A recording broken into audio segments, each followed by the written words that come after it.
आयुष्यात काय झालं याच्यापेक्षा आपल्याला आता इथून पुढं काय करायचं आहे. घरी जाऊन पुस्तकं वाचता का? वाचता की नाही? हां, मी आता इथे 8-10 दिवस आहे. मी कुणाच्या घरी येईल, तुमच्या मम्मी पप्पा समोर तुम्हाला काहीतरी प्रश्न विचारेल घरी येऊ, खरं की नाही? त्याच्यामुळे आज संकल्प करायचा आहे तुम्हाला. काय करायचं आहे? संकल्प. संकल्प म्हणजे काय? संकल्प म्हणजे काय? आज ठरवायचं आहे, निश्चय करायचा आहे. येत्या 5 वर्षानंतर, येत्या 10 वर्षानंतर माझी ओळख अशी अशी तयार करायची आहे.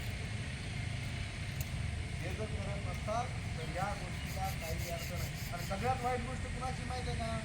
हे जे तुम्ही मुलं आहेत, लग्न करायचं की नाही तुम्हाला? लग्न करायचं प्रत्येकाला. लग्न करायचं डोक्यात काय असतो? मला बायको सुंदर मिळावी असते की नाही? सुंदर बायका अशाने मिळत नाही. सुंदर बायका कशाने मिळतात? चांगलं शिक्षण घेतल्यानंतर, चांगला पैसा कमवल्यानंतर. अन्यथा तुम्ही लग्न केलं, बायको घरात आणली आणि तुमच्याकडे पैसाच नसला तर बायको टिकेल का तुमच्याजवळ? नाही. त्यासाठी काय करायचं? पैसा कमवायचा. पण पैसा कोणत्या मार्गाने? चांगल्या मार्गाने.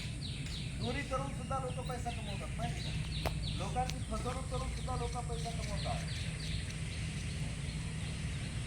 काही लोक कष्ट करून, मेहनत करून तुमचे आई बाबा पैसा कमवतात. त्याचा मार्ग चांगला कोणता? कष्ट, मेहनत, सक्सेस.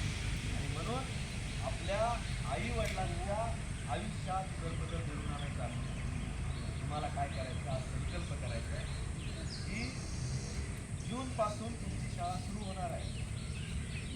आणि येत्या मे मध्ये, म्हणजे किती 11 महिन्यानंतर जो रिझल्ट लागणार आहे, तुम्ही आज ठरवायचं आहे की मला वर्गातून पहिले, मला क्लासमधून पहिले येणार की नाही? तुम्ही यशस्वी यायचे का?